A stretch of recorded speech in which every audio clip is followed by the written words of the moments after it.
shopping market until he was dead. Murderer, yeah, exactly. But before we go on, and before we talk about everything here today, we have to follow protocol. We do have a beautiful sister here, Jane Christian. I hope I got the name right. I did. Wow, good for me this morning. And also, thank you for everyone for travelling out here. I took 3 trains and a bus to get here, so thank you for your commitment to the fucking people. That means a lot to us. Please give it up for the beautiful Jane Christian to give us a beautiful welcome to country. Hi everyone, my name is Jane Christian and I'm Parramatta woman of the Darug Speaking Peoples. Thanks Lizzie and thanks Black Caucus for organising. I wanted to just start by sending my condolences to Uncle Ned Hargraves and the White and Tasman families, the Walpuri people and the Yindanu community. We stand in solidarity with them when they say, please do not investigate police. They've never been held accountable once for any of the murders of Aboriginal and Torres Strait Islander people, and it's not good enough. In the first week of June, I emailed Federal Minister Malwandera McCarthy, and she replied and said what she was doing, but she needs to do more.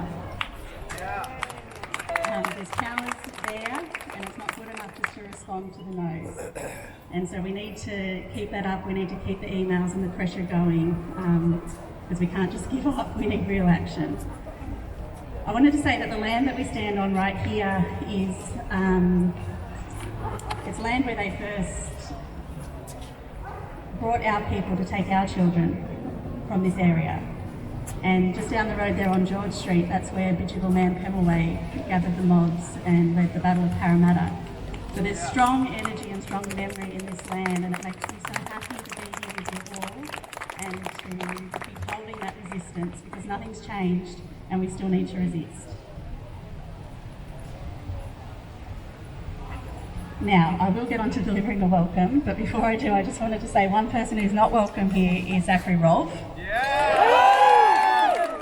not a soldier, he's not a hero. Thank our ancestors, he's no longer a cop, and that he's not here today.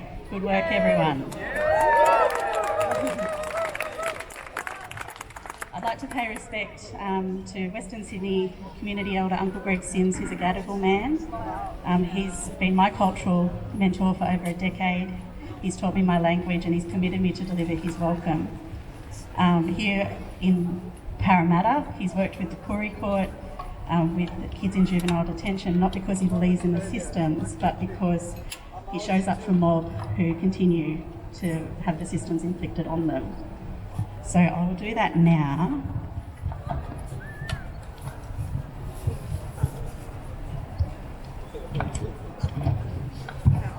So I'm just so proud of us all for being here. It's a bloody good turnout. Good on you.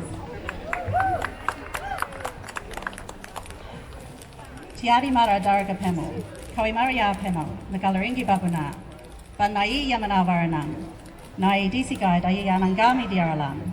Nagalaringi tiari, nagalaringi nagami gai, guya wiliangara gunagal gunagal, dalaloi mukukopalai nangami, disi laloi na itirini gunagal, jamia tiari, nagalaringi orjumana, midiga gorambarak nadaraga pemel, didrigor. These are Darug lands, the lands of our ancestors, and their spirits still walk amongst us, spirits that have been here since the dreaming. Darug language and culture has been passed down through generations to continue unbroken culture on this land that has extended for thousands of years. And in our language, we welcome you.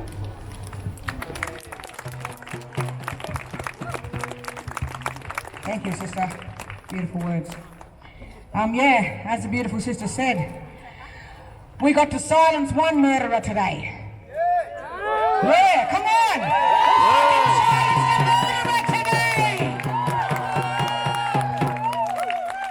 But thank you for showing up, because we might have silenced one. We're coming for them all. We're coming for them all. As our beautiful, touch one, touch all. The occupation will fall.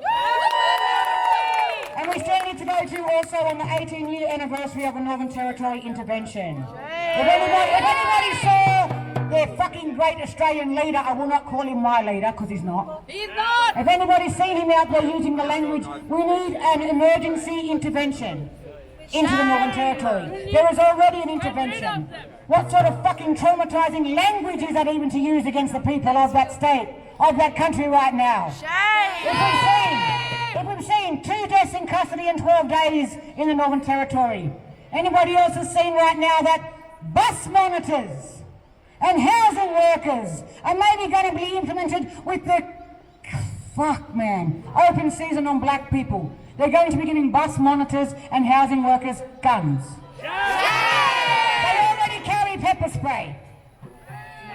They're going to be like, you know, this is the reality of the world that we have to stand up for, as we do as East Coast people. Because there's no fucking way we'd have it happen here, would we? So we're going to stand up, make sure we're not going to let our people up there be fucking silenced, be murdered, be not listened to. The only people we're going to silence today is Zachary Rolfe. 3 years ago this month, in 2 days, 19th, 18th. 3 years ago, we were meeting in the streets with Uncle Ned and his family for the other atrocious homicide of Kumanjai Walker. 3 years. In 3 years, he gets to go from fucking shooting a gun to opening up a paycheck of $10,000 or more to be a keynote speaker. It will not happen on our watch. It will not happen on the people's watch. We will not allow murderers to come back and be keynote speakers to any fucking community. I would like now to introduce, which way do we go? Black way first, I suppose. Come here, sis, you know. Yes, you. Yeah, who else? Hello, behind you? Nah. You know, today's about sharing solidarity as well. Like, you know, let's understand right now. Have you seen in the news? The police are going on a warpath. 17-year-old girl shot. The other beautiful Indian brother murdered by having the knee to the back of his neck. It is like seriously open season. And as we can see over what's happening in the US, how that police people can get on the news and say to you, we will call your family to tell you where to find your family remains. That echoed all the way down to Albanese and all the little minions. Let's understand that. They've said right now, white supremacy. Are we here to stand for white supremacy? Or are we going to come here and say no? No more killing. Enough is enough. Enough black blood. Enough minorities being fucking marginalised and terrorised. Enough is enough. They cry that we take their jobs. What the fuck is that? They cry that minorities and refugees and people come here to take their jobs. You fucking come and took the land. You come and take the people every day. So don't cry about someone taking your fucking little pity-ass dollar that comes from black blood. Yeah. I'd like now to introduce you to another deadly, strong black sister. If you don't know her, you should. You need to follow her on her socials. Her name's Gloria Duffin. She is a first blood auntie to a young, beautiful young Aboriginal man who was having a medical incident in Cairns, in his little hometown of Mareebra. And the police came and decided that the best way to deal with a young black man having a medical incident was a bullet to the head. So please respect her, hear her pain, hear her power, and yeah, my beautiful sister Gloria Duffin.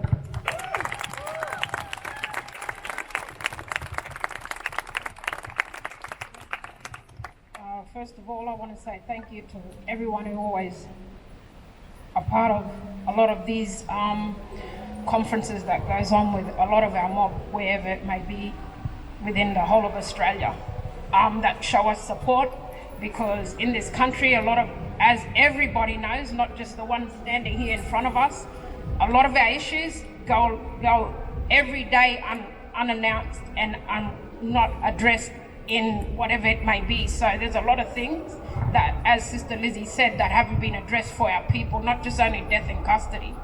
And as I stand here today, as Sister Lizzie said, my nephew got shot up in Mareebra, Queensland, and as it sits today, my nephew still has had no legal representation from the day he was shot 2 years and a half ago.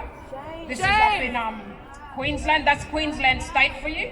So as we know, Queensland is built up of all the farms that, all the farmers that have built up and produced a lot of, stuff going out of Queensland. So of course they don't want to address the issues of killing our people in those little small towns, the country towns where my nephew was from. So I'll still stand here even though the family up there hasn't had any legal representation, and also the matters of what we're here to really talk about today. As we know, the police conference that they were having today with Rolf being a guest speaker has been cancelled. And thankfully to people who have a strong voice like Sister Lizzie to keep pushing on the East Coast to imprint and make a stop to all of this shit that is a part of our people. And our young children have to be scared in our communities, getting abused and pushed around and shoved around anytime they're getting in a confrontation with police. And what we have to understand is that in our communities, especially like Yundamu, their English is their fifth or fourth language. So how do they expect you're going to come two ways to getting, going into prison and knowing the system, what is oppressing our people in Northern Territory? Tell me that. Why don't the police come and do their rap plans about that? About all the, bring all your policies in place to go and talk, put all your interpreters, your Indigenous interpreters within the policing system, not your system. That's a part of what you're doing to our people. First off, look at that. The real issue is what you are facing. That's what you are facing today. You're facing our people in the communities, especially in Yundamu, that don't even speak English. Yeah, I hope you hear me over there. This is to all the police that are doing this to our people in the Northern Territory. I'll say it out loud because my kids live over there in Northern Territory, where they call me every day with all of this that's a part of their people. In that country where they know their families don't even know how to speak English.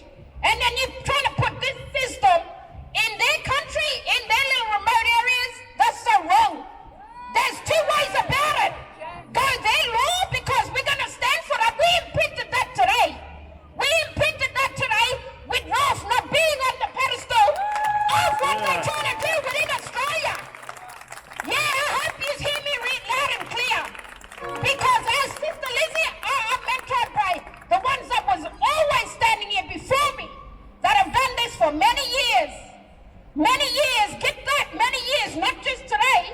And yeah, we mightn't see our people here. A lot of our people that's backing us in this, but I tell you now, once it's out on social media, they know the face of Sister Lizzie and everybody who follows Sister Lizzie, by the way, because of all the stuff what they know and try to filter out to all of our communities and stand up here on the East Coast. So what I want to say is thank you to everyone who shows us support. As for the police, you know there's a big wave coming. There's a wave coming because people are starting to say, what are you doing to the original people? That's the true story. Yeah, that's the true story of this country.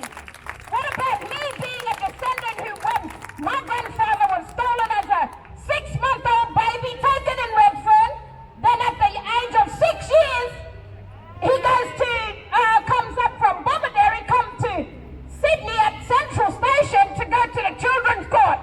Yeah, let's talk about the rep plans in place with all of that. Talk about the rep plans that you have in place, that you strategize about. You've all got your legal expertise and whatever you want to say, but you aren't the best to say anything on our communities. Leave our communities alone and go to the elders. Let the elders before me been talking and saying all of this for many years. For many years, then you are going to see people like me and the younger ones standing up and putting a stop to this. Because our people be working so hard too. In the legal system and standing here like this face here, Sister Lizzie, imprinting on the East Coast to talk for our people in communities. So I suggest the policing system within the whole of Australia, you know it's been national now. Everybody's starting to say what's going on with our people. Stop doing that to us and our children. Keep your hands off. Keep your hands off our communities. Put all your resources into asking the elders what makes it better. Especially where there's non-Indigenous people that are in our communities like Yundamu. There's no other nationalities there but Aboriginal fucking people. You're to move people from their own country, that's all that's there. Then you got the shopkeepers around their areas that are coming in trying to, take over the land and whatever else they want to do from there on, if they're not good at heart. So my voice today is standing here with everybody like who has been before me, like Sister Lizzie said, that have been here working hard. So I suggest to the police, you go and strategize with all the elders, not yourselves. Don't check the racism within the policing system on your own selves. How dumb is that? How dumb does that sound? How dumb does that sound? Wake up! Wake up! It's 2025! People coming, the wave's coming! I tell you now, within the whole of Australia, let's go!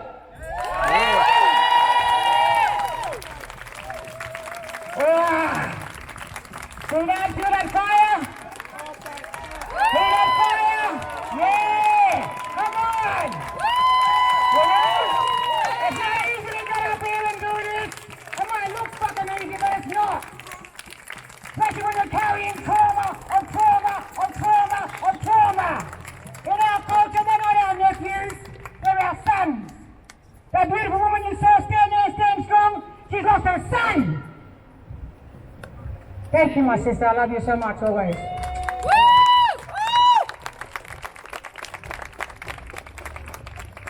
Now I'd like to introduce you to another beautiful, strong black sister who's been doing this for as long as we're born. As long as we're born. You understand? We don't have a choice. This is really not a choice. This is a duty. Yes. This is a duty. And I appreciate you all taking your time out of the day to join us on this walk. We can't do it alone. The numbers can tell you we can't do it alone. So without you, we're not going to go anywhere. As my sister said, we need the wave is coming. The ebbs and the flows of the people and the pressure. We need to keep building. We silenced fucking Zachary Rolfe today. That's what we're going to be. Pop up a black kid, get a promotion, get a pay rise, and then come and speak. Not on our watch. Not today, not tomorrow, not ever. We're going to take them little wins. There's not many a time I get up here and I get to be like, we've had a fucking win. Today we got a win. We silenced a fucking murderer. We told him you will not speak. Maybe there'll be a day I shouldn't say, but I will. Maybe there'll be a day he won't breathe. I wish. And I don't give a fuck how fuck that sounds, how angry black that sounds.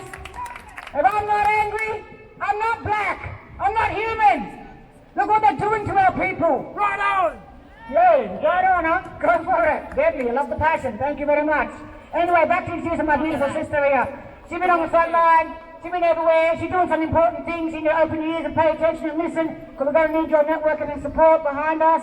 Please welcome my beautiful sister, Trish Levitt.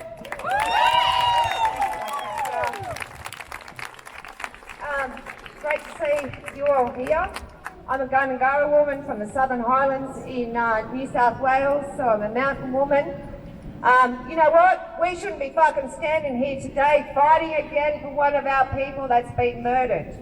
But we're going to be a little bit fucking smarter now. Under international law, we have a lawyer sitting with us. The police commissioners, all the police in every state will be put on fucking notice. International law. All the corruption that's gone on will be out. It's all coming out. He's got nowhere to fucking run anymore, I'm telling you. I'm going to give that document to Lizzie. Every rally you go to, my sister, you get them all to sign it. 2 weeks ago, we were protesting down at Wollongong. We all marched inside the police office, put them on fucking notice under international law. They wouldn't even fucking come out.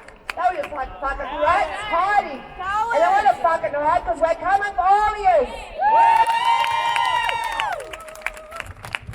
Thank you. Make sure you spread that information around. So yeah, we can all get down, we can all put pressure, It's all easy to be out here being black, being loud, but to make difference, we've got to do it the right way. Let's be real. We've got to try, all these beautiful people you are, you have voting rights and all these sort of fucking beautiful rights that white people like to say you have, that you don't really have. So let's just, like, let's follow their way. That way that way they have to actually respond.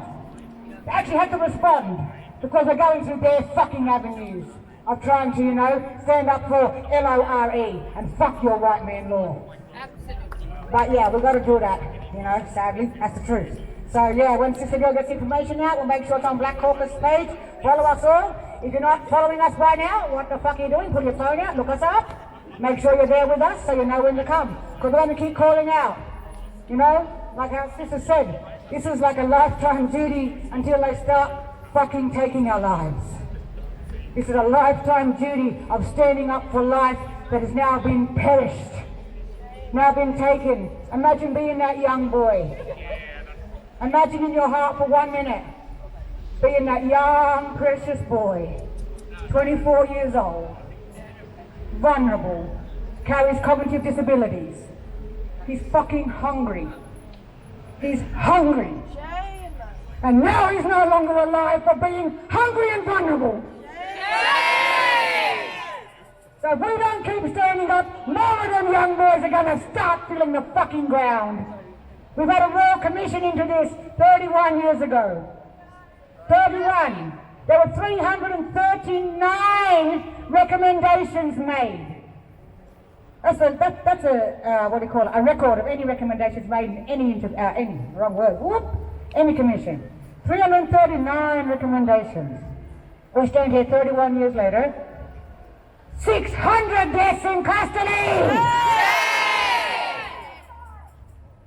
So, we have to really keep building pressure. We have to keep stamping, when they're putting the knees on our necks, we're putting our feet on the ground. We're showing up. We're standing up. We're speaking up. And we're silencing every motherfucker that comes after Zach Rowe. Next, where is she? Yes, my beautiful sister over there with the red hair like me. She's a sexy one like me. Today we're here, Black Caucus, we're talking about black deaths in custody, but today's reality is, we're here to stamping on the system. It's not just about letting, black lives be taken. Police are taking life no matter what fucking colour, creed, sex, pronoun, whatever you want to be. The police don't like you, they're taking you out. Right. So this beautiful sister here of mine, she's walked beside us in black deaths in custody for as long as I've been walking and talking, which is a fucking little while. But yeah, Judy Deacon, she's a mother, she's a woman, she's a warrior, she's an ally, she's a fighter, she's been with us through thick and thin for many years, can't thank you enough, Judy. But also she's a mother right now standing there broken without her son. Similar circumstances. And I'm not being racist, but she's a white woman. This is the reality of what police will do. They don't give a fuck about your colour. If you're not blue, they don't give a fuck about your colour. This is a mother who's also lost her beautiful son from the police thinking that a medical incident again, well, here's your diagnosis, you're a fucking troubled kid. Here's your medicine, a bullet. Yeah, so please listen and please give your heart and love to the beautiful Judy Deacon. Thank you. Thank you, everyone. I'd like to pay my respects to the traditional owners of this land, past, present and future. And I'd like to very much thank Black Caucus for inviting me to this very special occasion because, as you can see, I'm white. I'm actually a refugee from Eastern Europe, and without every other country was closed, and without being able to come here, I don't know where I and my family would be. On the 20th of July 2023, my son was having a psychotic episode. He had schizoaffective disorder, he was cutting himself, he went to a neighbour to get some cigarettes, meaning that, hey, help me. So they rang the ambulance, guess what?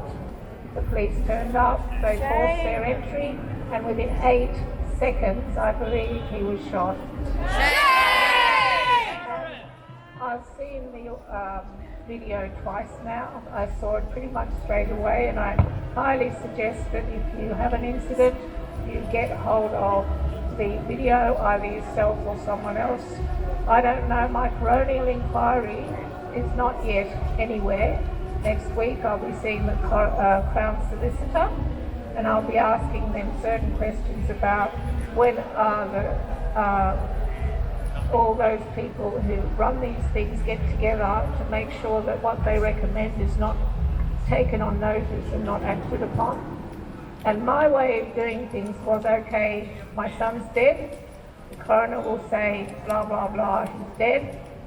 I wanted to do it a different way and think about what can we do as a community, as a group, jointly together to make changes. So I've been able to see the police commissioner twice, members of parliament, state and national, and my first thing was, and lots of press, all of which has been very supportive and true. I've asked for 000 to add mental health onto their line. I've asked for affordable and supported accommodation. I've asked for housing commissions to be able to form groups where they can run themselves, have a safe space and be in charge of whoever comes to them. I've also seen the Lord Mayor's office for the same reason. I belong to a group now who is called ANZ Lived Experience Advisory Council for Police-Related Deaths. That's Australia-wide. We meet on Zoom every Tuesday in its early days. But my message today is we're all working together. Last week, on I think Monday, I got a email from Parliament to say, would you like to be involved in suicide prevention legislation? So in I went in 2 days, spent half an hour with the Minister, and one of the questions that I was asked to ask was, do you actually see the people? Do you actually meet with Indigenous and non-Indigenous people who've got lived experience, not the workers, not the ones who are getting salaries? And they said no, and I gave them a list of people that were suggested to me they should be invited into the offices so they can actually work on what we really want. It's important to grieve. I can't do that yet. It's important to have rallies. It's important to tell your story, but it's also important to look at the big picture, because once you've got the funding, and I'm not state, because this state is only interested in pushing people out and building railways and buildings. I'm going federal because they're the ones who are responsible for funding and making sure that things take place. So thank you again. This is not easy, but I will be speaking and attending any fucking thing that they let me do, so that, and I've been told by parliamentarians that we are making a difference. The individual stories are all really, really tragic, as is mine, but we've got to put that down lower on our agendas, in my view, so that we can make changes, because they're starting to listen and they're fucking scared. Thank you.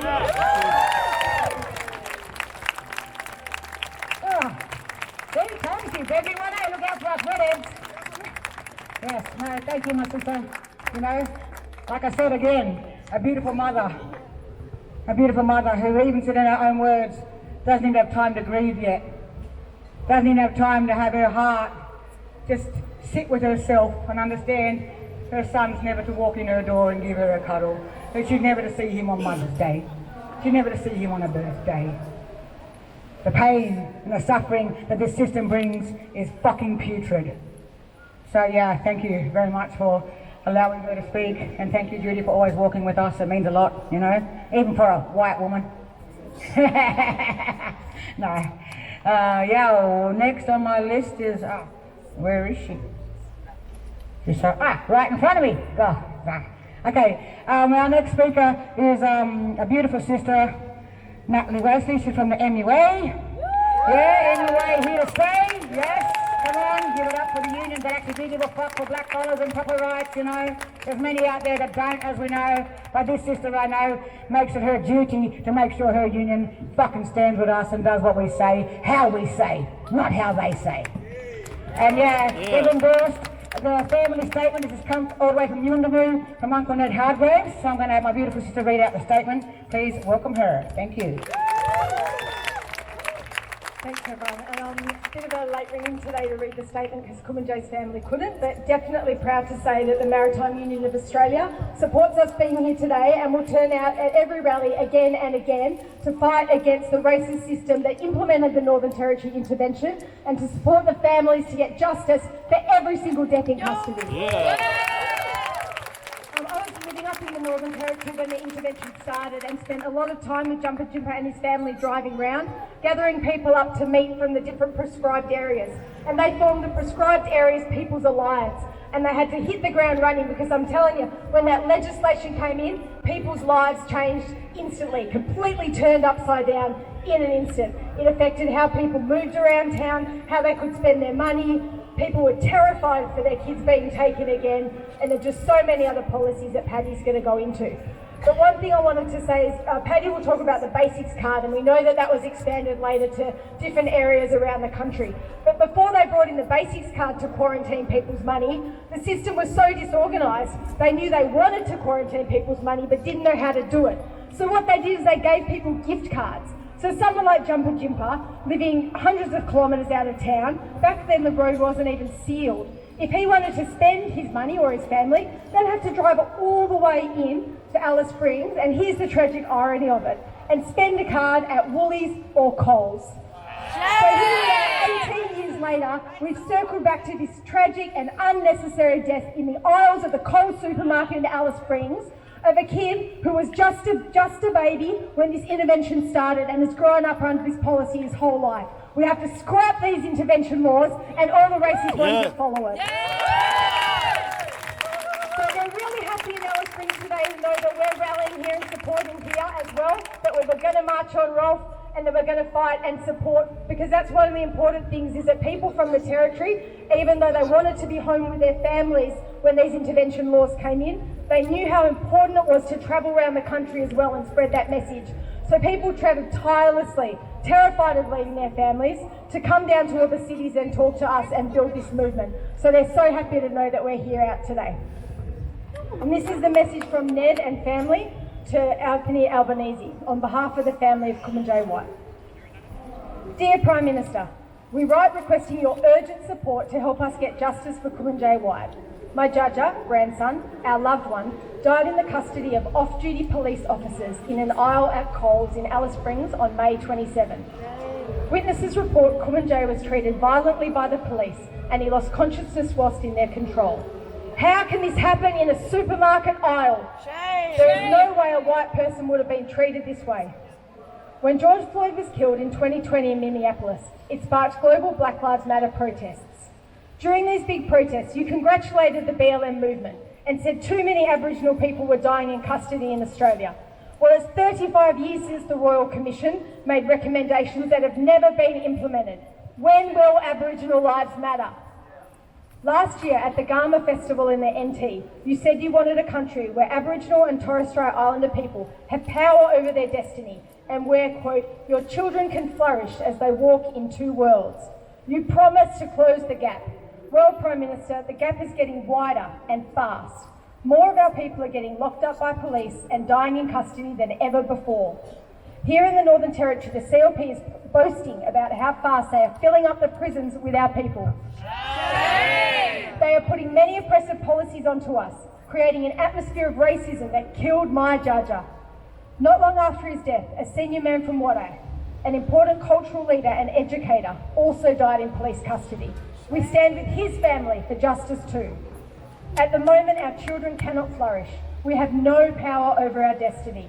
We need you to match your fine words with action. The NT justice system is in crisis. The head of the DPP has resigned. The head of ICAC has resigned. The police commissioner has been sacked. The prisons are so full, they need private security guards. Guards on buses and public housing officers are being given guns. This madness must stop. You must step in now. There is no trust between my people and the NT police, yet the CLP have just cancelled a long-promised review into racism in the NT police. That would take a while to do that review, I'm telling you.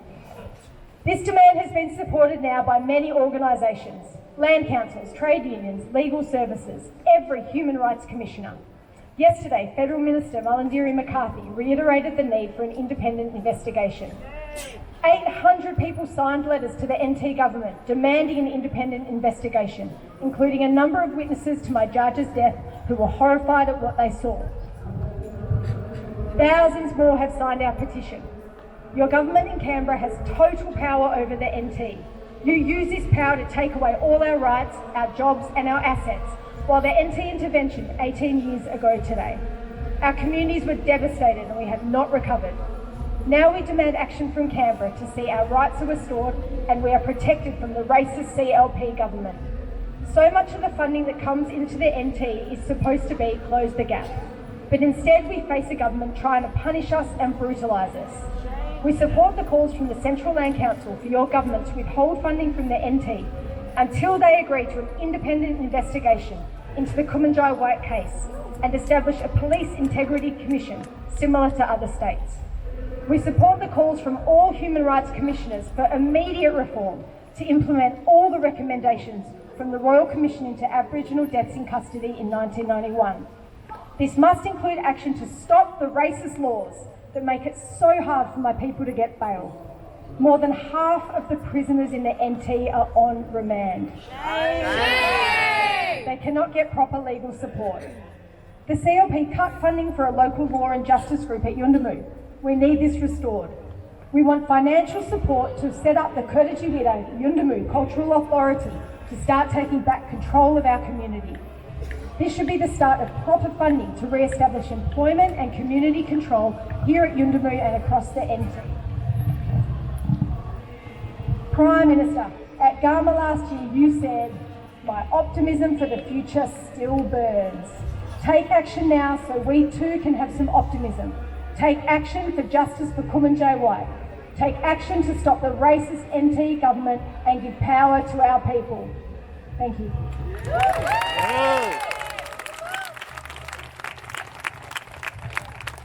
Thank you, my beautiful sister. Thank you for always being there with us and being there in places that we can't be. That's more important. It's more important everyone who's here, who's not black, who's not brown, who's not a minority, doesn't get looked upon. You know, all you fair-skinned mob out there, it's important you get into places we can't. It's important that you network properly. You don't come to a rally and pat yourself on the back and think you've done enough. This ain't it. This ain't it. This is just, this is a stone for the ripple effect. So ripple effect is, like I said, the ebbs and flows. We need to come with tsunamis of people of pressure. We need to make sure no more young children have to walk into a Coles supermarket and fear for their life because they're hungry. Ah, yes. I love how she did that too, like she said she would. Personal black jokes. My beautiful niece here, Erin, will walk around with a bucket. Money will go directly to the families. Otherwise, there are marshals. If marshals could put your hands up right now. Anybody with their hand up also has the digital account balance, tap stuff, whatever that language is. But yeah, this money's important right now because understand the government will take away our life and the government don't give a fuck. The family are left on their own to scratch together and understand how my other people put a basic card. Does anybody really know what a basic card does? Yeah? Yeah, okay. I'm in a basic card in Northern Territory. I can't buy fish and chips. I can't go to the local swimming pool. I can't hold my child's birthday party unless I'm feeding them Coles or Woolworths.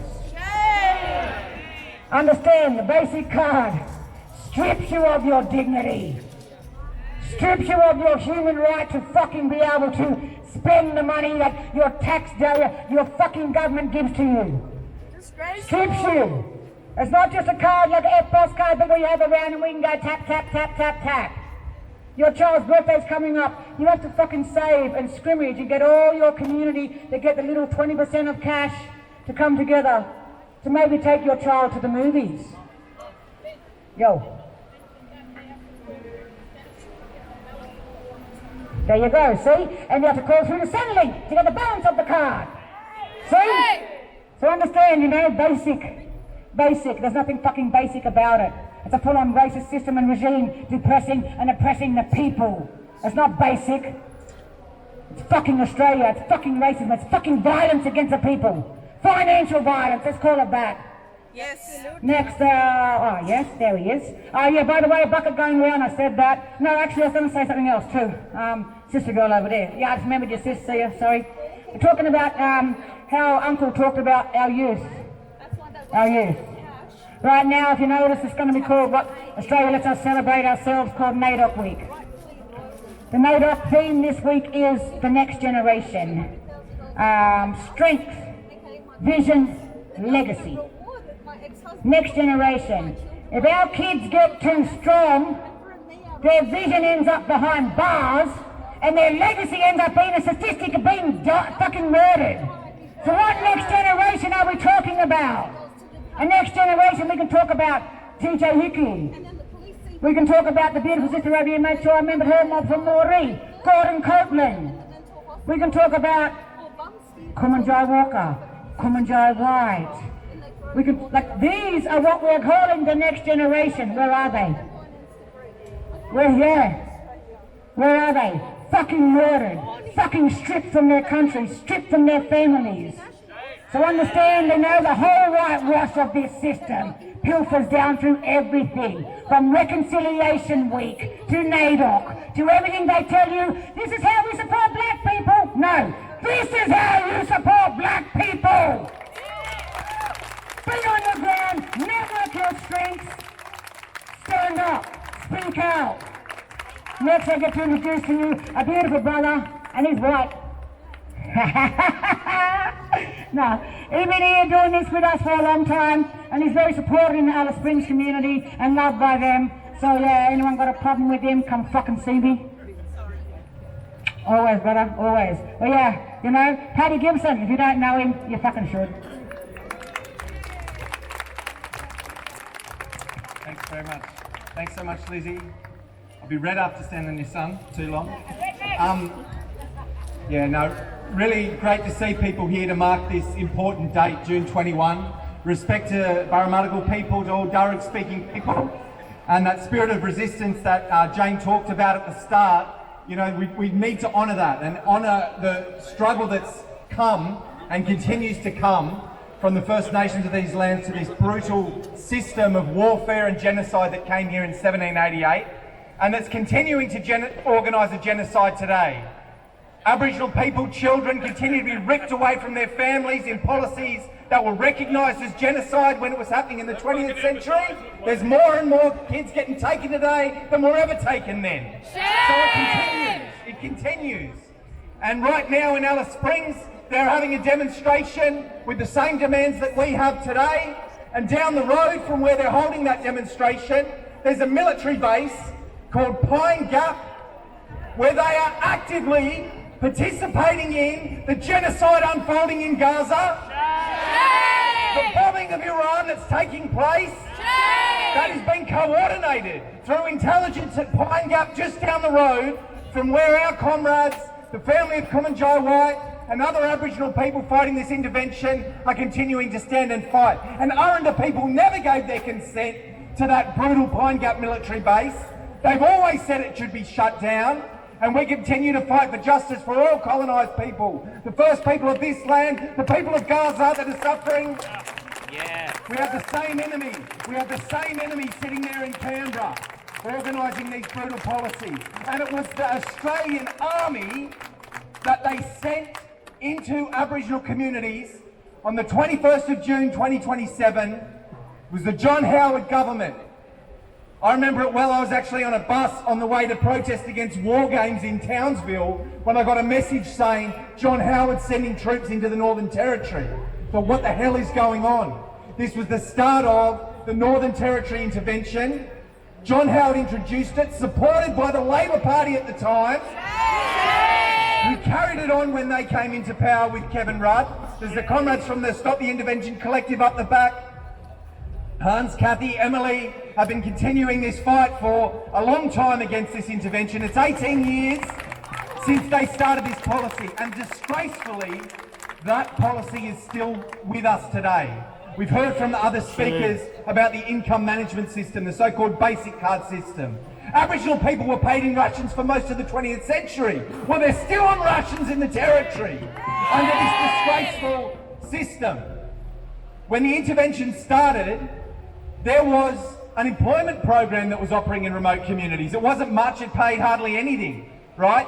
We were campaigning with the unions for more proper pay for jobs in communities. They took them all away. Thousands of jobs wiped out, robbed people of the ability to have services in their community and actually live on their lands. What was the consequence of that? In a community like Blooderwatch, who walked off in protest, raw sewage was flowing in the streets because there were no workers left to actually deal with the sanitation system in those communities, and they still haven't recovered. It's been an effort to try and drive people off the land, take away their ability to actually live in their communities. And then they cry about youth crime in Alice Springs. They've driven people into Alice Springs and given children no future, and those children stand against the system.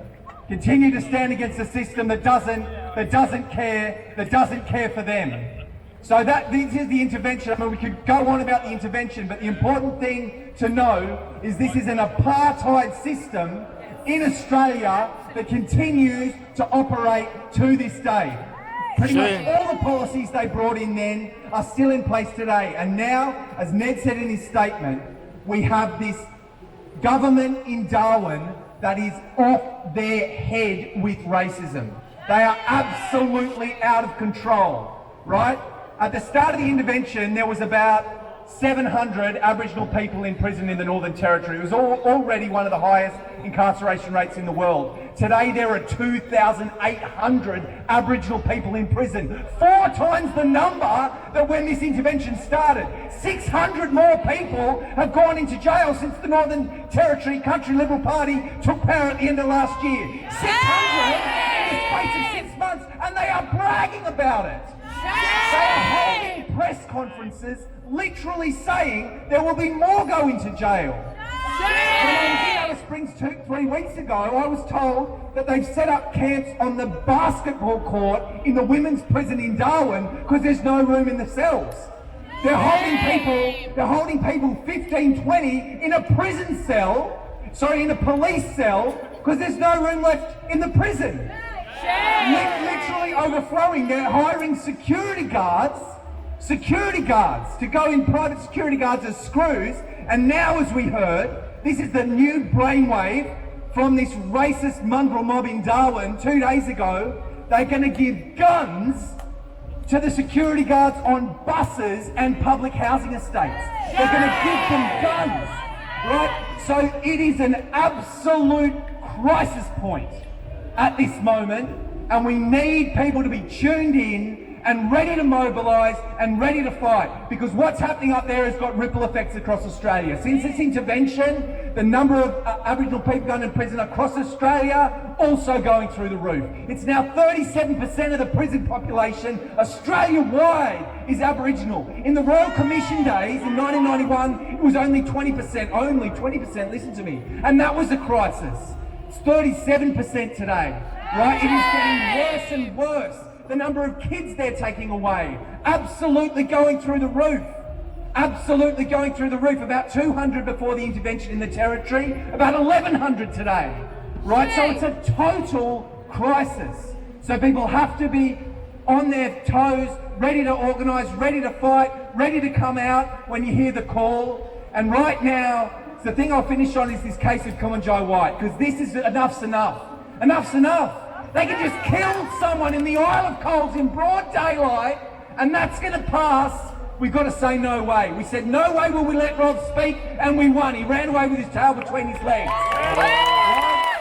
So now we've got to say we're going to chase down these killers who killed this young man in Coles and make sure he doesn't get off. So there's a petition you can sign behind the family demands. Independent investigation now. Police must stand down now. Right, we need the CCTV footage released now. They're hiding the footage. They know what's on it. They know they've got footage of a cold-blooded murder in the bloody streets. They know it. In the Isle of Coles, they're hiding it away. We're going to fight to ensure that it's seen. We're going to fight to ensure there's justice for the family. And if you're part of an organisation, get your organisation to actually endorse and support those family demands. I'm proud to say my union, the NTU, we've signed the statement. The MUA's signed the statement. The legal services are signing the statement. We need to build up this pressure. So they've set up there and they're saying again today on the lawns of Alice Springs, this killing must be the turning point. This is when we say enough's enough. This is when we build the power to actually break the apartheid regime they've got on people. We've got to go out from here, build that power, come out hard and shut down this racist regime they've got operating. Thank you. Yeah. Thank you, Brother Paddy. All right, now, let's see who goes to school. If I say they say accident, what are you going to say? Right, we're not saying we say murder. They don't give a fuck what we say. We're saying what it is. So I'm going to say, they say accident. We say murder. No one listening. Rewind. Detention. Not a question. It is murder. They say accident. It is murder. Okay, maybe detention can be used now. Cool. Okay, now we're listening. And now another one for you. If I say too many coppers. Oh, we got half and half a class here. Never any justice. There's no such thing as not enough justice. Never any in this fucking putrid world they call so-called Australia. They welcome you to as a lucky country. Who the fuck's lucky when a young boy can be murdered in calls? Okay, let's go then. They say accident. It is murder. They say accident. It is murder. Too many coppers. Never any justice. Too many coppers. Never any justice. Thank you for listening. No, it means a lot. Language is important. You know? Language is fucking important. We have to make sure we're using the correct language. Otherwise they get to look at us and say, ha, they can't even say it properly. Yes, we fucking can. Yes, we fucking can. Yes, we fucking will. And we'll keep doing it. And we'll keep doing it. Because they keep changing their shit. So we got to stay, proactive on top of them. We got to keep changing our shit. So yeah, thank you very much for listening. Next I get to introduce to the mic a beautiful sister. Come this way. Marina. Yes, so you're going to hear talk about, today we're hearing about blackness in custody, obviously, because a young, beautiful boy was taken, this month. But then we've heard from other families. It's about really standing up against the fucking system. It ain't just standing up for black fellas. It's about standing up for humanity right now. And right now in the world, we need all of us to be standing together. Otherwise, we're all going to be wiped the fuck out. Yeah. So please give it up to the beautiful sister Marina to share some stories of solidarity. Thank you. Hi everyone. As we stand here in stolen land today, demanding justice, demanding normal black deaths in custody, I invite everyone to extend that solidarity to the anti-racist struggle in Greece and in Europe, to the pillar survivors that are fighting for the same thing, that are fighting for justice and for those responsible to pay. 2 years ago, in June of 2023, the Greek Coastal Guard, with the backing of Mitsotakis, the right-wing Greek government, and Europe Fortress, committed the biggest state murder of refugees in the Mediterranean, sending 650 refugees to the bottom of the sea. Yay!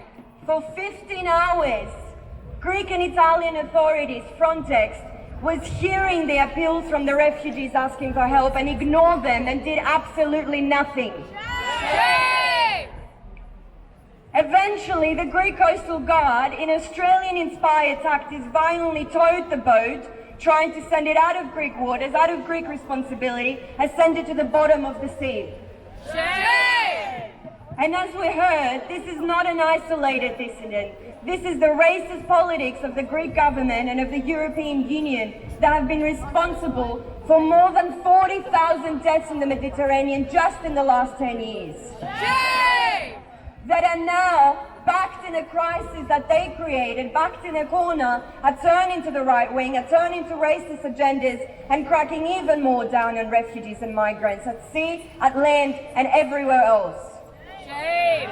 And we know that those are the same governments and the same system that is responsible for giving support, for giving money and weapons to Israel, as Israel is continuing to genocide people in Palestine and it's continuing to spread its flames of war to Iran and the Middle East. Shame! Just as the Australian government is continuing to be responsible for the over 600 black deaths in custody. Just as the Australian government is continuing to be responsible for inspiring those tactics of towing the boats, of turning back the boats and pushbacks, of military refugee islands. Shame! Just as the Australian government is continuing to support Israel, is continuing to give weapon parts and support and exchange programs. Shame!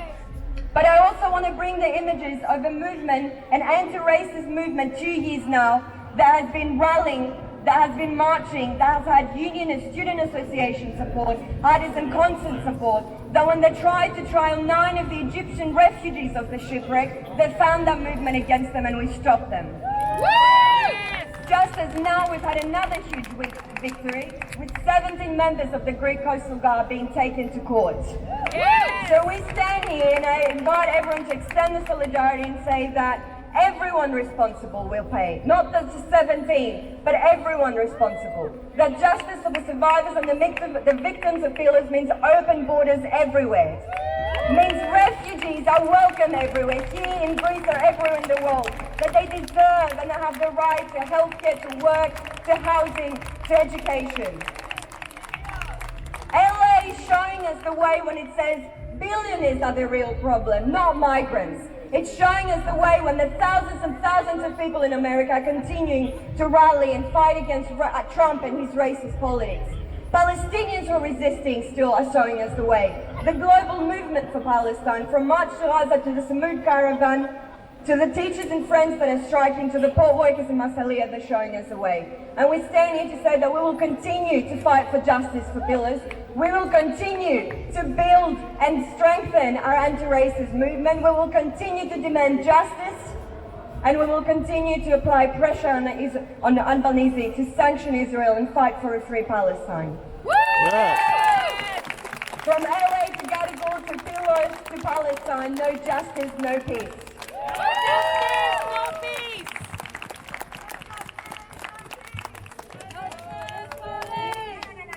Police are racist. Make the language right. Why are we saying no racist police? The motherfuckers are racist. No police. Let's say no racist police. Fuck the police. The police are police. These are my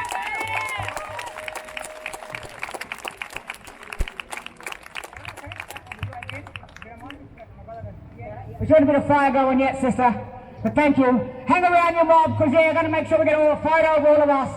A photo like, you know, this is a Memorial Day. We silenced a motherfucking murderer. So we got to make sure that people know we're going to keep coming. So hang around for a photo at the end. Thank you, my beautiful sister, for making sure, like, you know, we've got to understand what's happening in the world right now. You know? Netanyahu went around and thought he could just bomb everybody.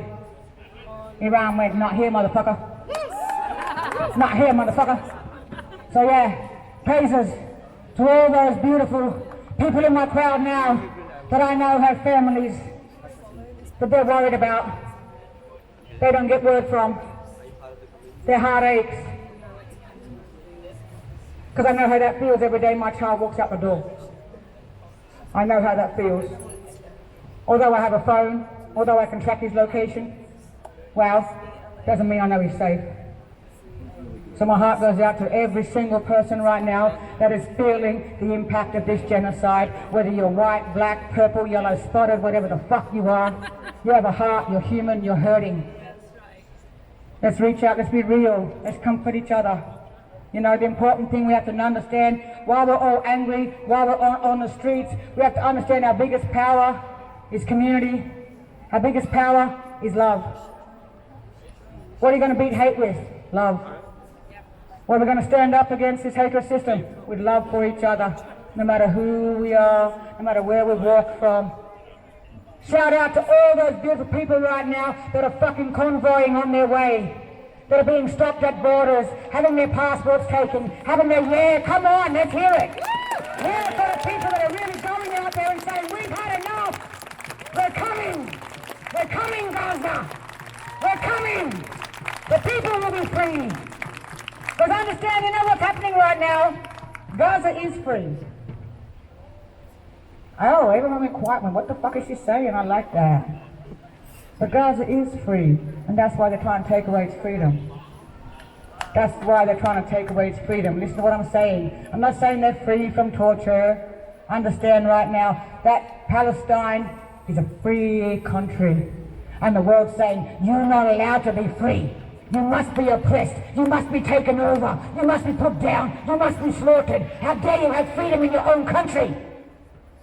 So it's important now, from the river to the sea, Palestine will be free. Yo, yo, yo. Okay, next I get to introduce another bit of a fire brother. Where is he? Right there behind me, of course, as always. Behind me, beside me, around me, everywhere. This is my big brother. Give it up for what name we call today. My big brother, that'll do. Nah. If you don't know him, well, you haven't been around long enough. Because he's been doing this a lot longer than me. He helped me get my fire started, so you're about to get burnt. Be prepared, my brother. Get burnt, I'm still carrying on. I'm a fucking calm man now. Okay, well, you pass it on. You're right though, some of y'all there would have been, like I said this the other week, some of y'all would have been like 10 when I was last doing this shit. I haven't been on the mic, well, a couple of weeks ago, first time in, I don't know, 8-10 years, something like that. And that's because these fellas flogged me 4 times in 18 months for what I was doing with running these rallies and helping Aunt Jenny run the Redfern embassy we had. I'm still here to talk about it, so I guess I'm fucking better off than the rest, eh? It's funny though, sister's still having to school years on those words which we were trying to rewrite over 10 years ago. It's not a debate, it's not a fucking question, we say, they say. We need, like she said, this language around the fucking world, let alone here, is itself is a fucking language of trickery. It's why it's the hardest language for anyone to learn. But it's also purposefully not taught to people like us, so we don't have it, so we sign shit contracts, shit treaties, shit this, shit that, and don't know how to do it. Well, some of us fucking learn their language and we're going to use it. And properly. And the same with the swearing. An uncle taught me this years ago. He goes, you took my language from me. Like, if you've got an issue with swearing, you took my language from me, you gave me a new one, and what you want me to use half of it, go and get fucked. So it is murder. It's not we say, as I said. It's not we say, they say. It is what it is. And the other one, Lizzie already told you, but there's one more, I think it was Bo who coined it, but we all started using it. These shirts need to be redone. They're not deaths in custody, they're fucking murders in custody. We need to use language as it is. We need to use language purposefully. People have touched on basics cards. I was saying this fucking years ago too. And it was also related to this one. He was part of the shutdown laws in Sydney. Now these laws have been on our people for fucking ever. We're the ones who were restricted from going to pubs and clubs. We're the ones who had basic. You fellas got a basics card after us. All this shit is always tested on our mob, and then you guys get it later. And then you stand up and whinge when it's a bit fucking late. And sorry if that hurts anyone who's here, because I know you think you're doing something, but this is to the broader community, it's the whole of the country. For a couple of 100 years, if you stood up for our fucking mob's rights, you would be protecting your privilege over us, which you all still got. Even immigrants who cop racism here are privileged above us. There's a ladder of racism here, which I won't bite into their fucking ways of thinking, but they have a ladder where they put different mob, and we're at the fucking bottom. So if everybody looked after our fight, you'd be looking after your privilege above of us. You wouldn't have got the shutdown laws now. Sydney's trying to reopen now, fucking 10, 15 years later, which is fucked. They fucked the entertainment and everything. They're trying to revive it now. It wouldn't have ever come in. The shutout laws, the drinking laws, the basics cards, you wouldn't have copped that shit. It is used up there, and it's not an intervention. Again, language. We were rewriting that fucking over 10, 15, 20, 18 years ago, and it's an invasion. It's not an intervention. It's an invasion. And again, I'm repeating speeches I did back then, but Mal Ruff went into those communities 6 months before that invasion happened. Those communities asked for help with the same shit we need now. Basic human rights, schools, education, fucking medical, blah, blah, blah, blah. Marlborough said, fuck you. And there was 99-year land leases that ran out at that point. So some local communities went, well, we're not going to re-sign those fucking land leases. How about you go stick it if you're not going to help us? 6 months later, we need an invention. We call it invasion. But 6 months later, they're telling us we need help. After ignoring requests for help.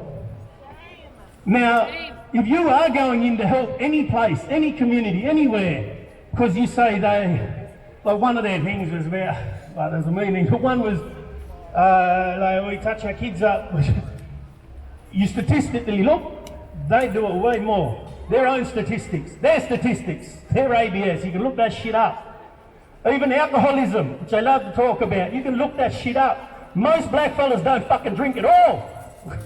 You guys are the pissheads. But that's not the image that you all know. The problem is when we drink because of trauma and shit, we might drink to excess, but that's a different fucking story. That's the one that gets put around. But again, this is in their ABS stats, the ones who'd lie about us if they could. Their stats say that we drink less than most of you. Fuck, I get sidetracked sometimes. But like...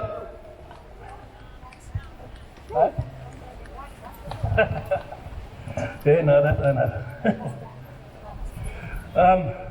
we just have a side talk, don't worry, people. But like, even then, sister was talking about before. See, ADHD here too, I sidetrack shit. But she's talking before. Fuck, I just lost it. What were you saying?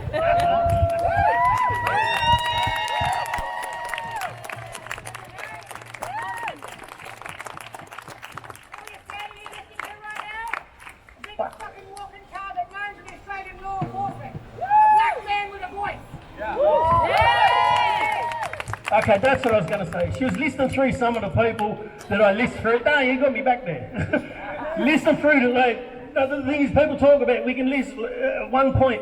And at the moment, yeah, this is the current person who's passed, like been murdered. But then again, 2 days after the last rally we had for the old fella got done in the airport. But these, like, we got to be careful about poster boying. For years, TJ was the poster boy for Sydney being murdered. But the fact is, a week before TJ, there was an 11-year-old on a fence in Waterloo got hit by the cops, bang. A week before that, down the block, another kid was hit when they were chasing someone in a car, out the front, playing in front of his own house.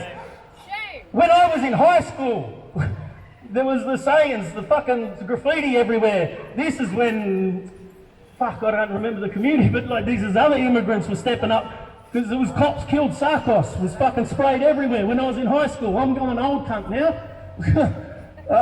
We had David Gundy. Like, these things are going for fucking years and years and years. There's a new name, and we fucking forget about the rest. Shame! Like, so we know the new names right here today, and we need to give these people a voice and publicity on it. But we got to not forget, and we got to not realise or poster boy one person. This is our people dying. Another thing that I keep saying at these rallies, and it's more and more coming to a thing, we're not left wing, we're not right wing. We're not none of this politics. This shit isn't our ideologies. It's not what we fucking believe. This is our people's lives. This is our communities. I don't give a fuck about the politics. To be honest, the left are fucking as oppressive as the right, almost, just in a different way to my people. People got to stop telling us and fucking listening to us. Listen. You can find, that's one of the last things I had on YouTube, one of my speakers. I've been saying the same shit 10 years ago. Listen to us. Don't fucking tell us what we need. That goes for you guys who try to help, and it goes for the fucking ignorant cunts who don't want to listen. Listen, we all here, we've got to learn how the fuck we're going to get along in this country. Like, we're on saying too, you've got the basics card and all that shit, people look after our rights. I'm seeing the right wing on fucking line starting to use our kind of chants and logo and shit, because they're losing rights. They've ignored us for all this time, and now they feel like they're losing their right. It's the same shit though. If them rednecks had stood up for us, they wouldn't be fighting for the same shit now for them. Yes. The government's coming for what the fuck they want off anybody. They're just going to pick off us first. And then the next lot, and then the next lot. People got to work out what the hell a community is and what cohesion is. And we got to stop fucking expecting everyone to, like, how do I put, solidarity is not homogeneity. We've got to get that through each other's fucking heads. I don't have to believe the same shit that every one of you there do to stand beside you and not have you be oppressed. And vice versa. There's a real issue with that. People want and they fucking start, there's an oppression Olympics. Well, I'm telling you, we fucking win. That's not a fucking thing. I don't need that medal. Because yous get shit too, but you understand it. Fuck your oppression Olympics. Fuck trying to stand over someone because they don't fucking think the same thing as you. You can see something's wrong happening to someone, fucking help them. I don't have to like everything they say, I don't have to agree with everything they say. There's another one that I heard, that I talk about, and this is another issue that, and this comes with people's politics. This is not our ideologies, this is our lives. Borders are real. We had 500 different fucking borders in this country, and I as a black person, like Lizzie starts her whole thing here, I'm privileged to live on this thing because it's not her land. She's from fucking up north, mid-north coast. My people are from up a bit lower. But we have real borders here amongst our own mob. And whether it's back in the day or today, when I get to a certain spot, if it was back in the day, we had to sit in this little bit and wait for someone to come and allow me to come and welcome me into their fucking country. In this fucking country. And that's real, and I had to respect that mob's ways. That's still alive today and fucking should be. And so borders are real. It's just about how people treat each other within that. So we've got to really switch the way we're thinking and start listening to people from here. Yes. And especially if you go up to places north where these fellas are from, they live with like the other sister said, 4 or 5 languages. They have their borders and skin fucking shit still.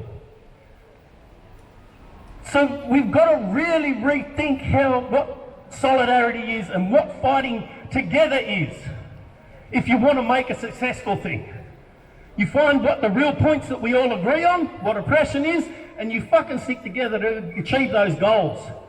Otherwise, we're not achieving shit. This is going on and on and on and on and on and on and on. I'm sick of fucking, said this now, I'm sick of surviving. I want to live. I want my kids to live. I want my kids to live. I want my kids to be growing up. So my kids started doing this shit when they were kids. They're now fucking young adults. And they're still living through this shit. We need to live. This is a long, stretched out way of fucking our people as well. They're killing us one at a time. It's the same fucking genocide. I don't know, I can go on for hours. I'll stop today. So I've already seen half the mob move into the shade. Well, we're sweating our hole out. Okay, that's 2 things though. Like the fella here today, yeah, we did get them cancelled today. These fellas shut themselves and they've got riot guys over there. They have more belief in us than we do today. People saying there's good turnout. I'm actually a bit disappointed, honestly. I expected fucking crowds, so did they. Go home, tell your fucking friends, tell your families, tell the cunt you don't like next door. Educate people, bring them. We need to fill these fucking things. They over there expected more people. They got more faith in us than half of this. And the other one with the guy, the whole fucking fella, the reason we're meant to be here, yeah, we shut him up today, that's pretty good, they cancelled, I'm kind of happy with that. I'm a bit baffled though, as if I was the publicity man for the Gungies. Why the fuck, they fired him! He's about the only one in fucking everything who got fired, and then they're going to pay him to speak. How do you fire someone and then go come and speak of their shit? I thought you fired him because he fucked up. Aren't you, was he going to come and talk about how he fucked up? Or was he going to teach him how to do what he did? But why was he there to speak? That baffles me. Like, that actually baffles me as a PA man if I was on the other side. It fucking shows you the mentality of these fuckers. I only go because I told you I'm a calm cunt, you fucking rolling me up now. I'm going to stop now. People need to be safe. She'll say it anyway, but people need to be safe getting home. There's an issue, make sure you're with people, don't go home alone. They follow, and even if it's not the actual official people in blue, there's other groups that are quite active in this country at the moment, and they'll follow you home and fuck you up. Make sure you've got people with you. People know where you're going. Get home safe. Fuck it, I'll shut up for now.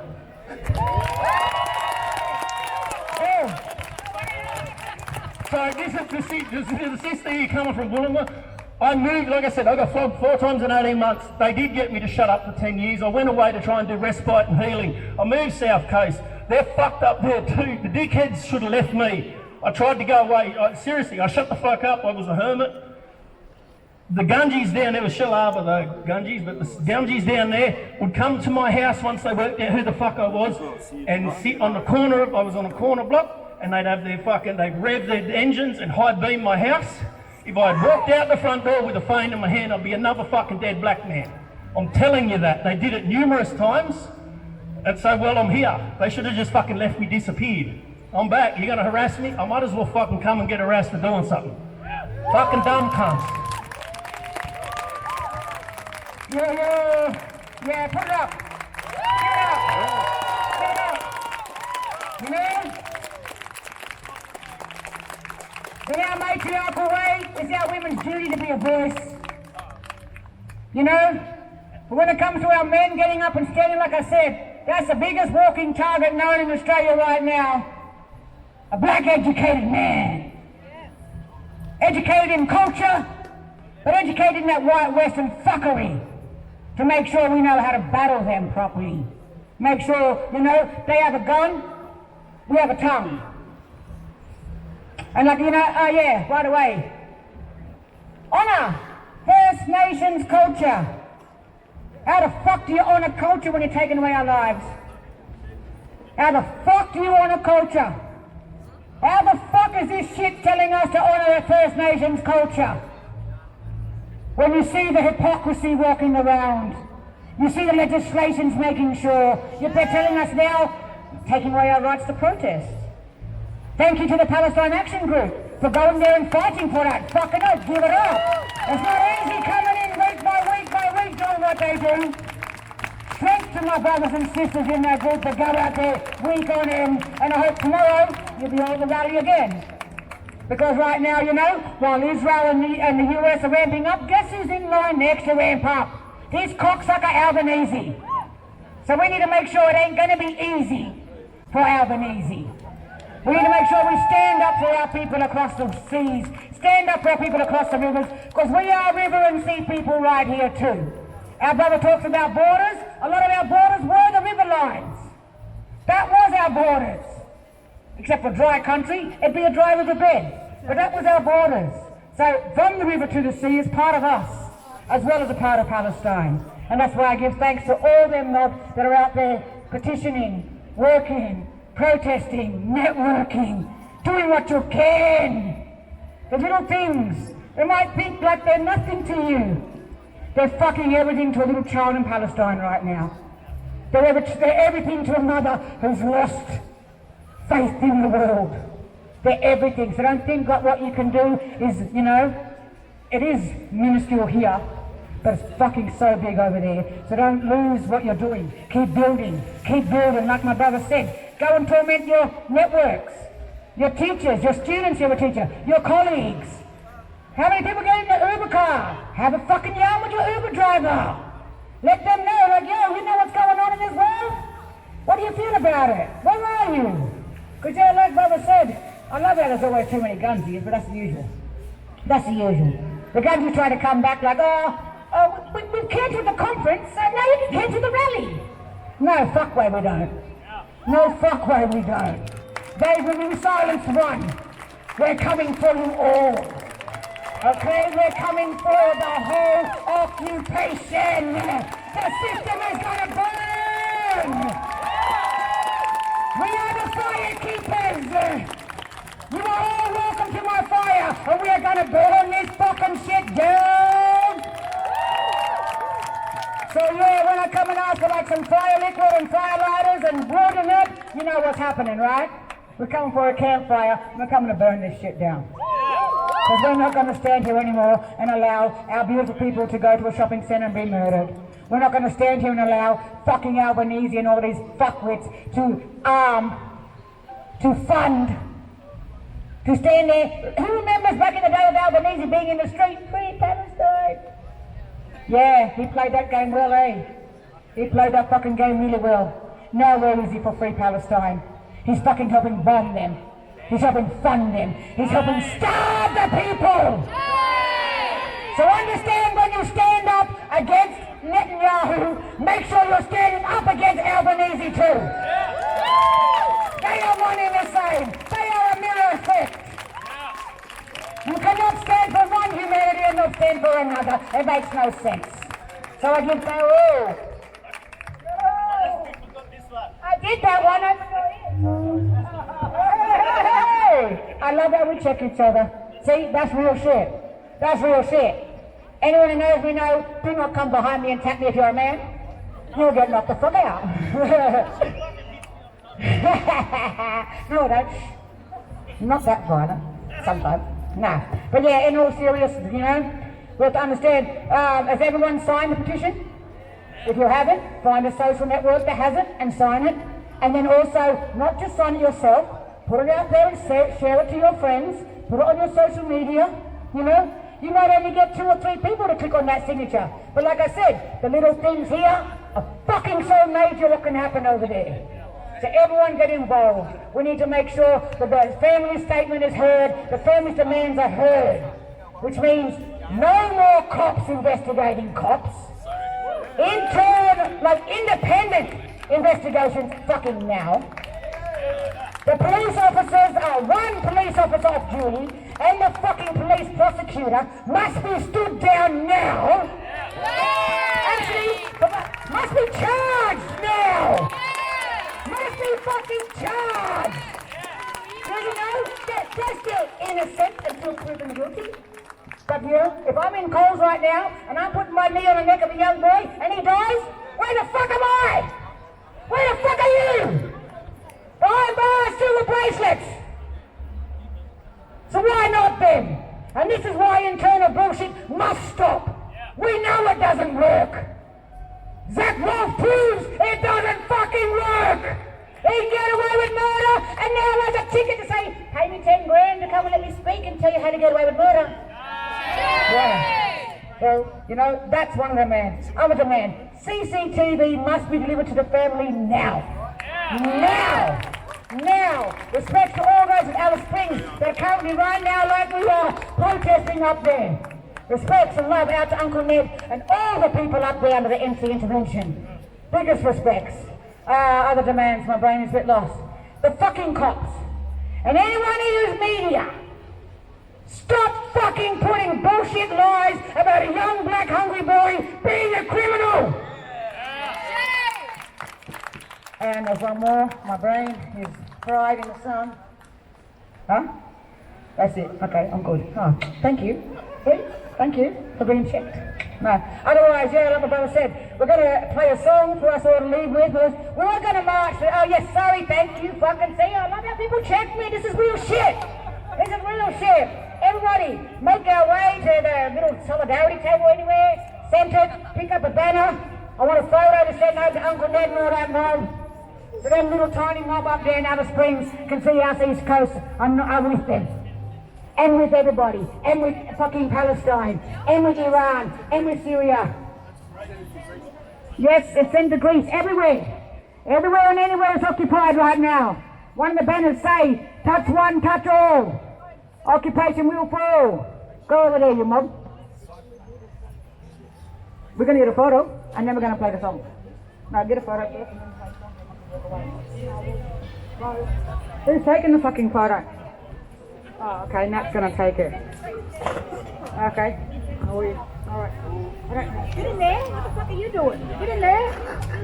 Oh, yeah? Oh, yeah, me too. Russell? Get in there. There he is. Yeah. Hey! That's the border. That's the border. That whole banner's going to get in. Okay, we're going to go. You want to go for Mikey's chance? Otherwise, it's too much border. Stand down now.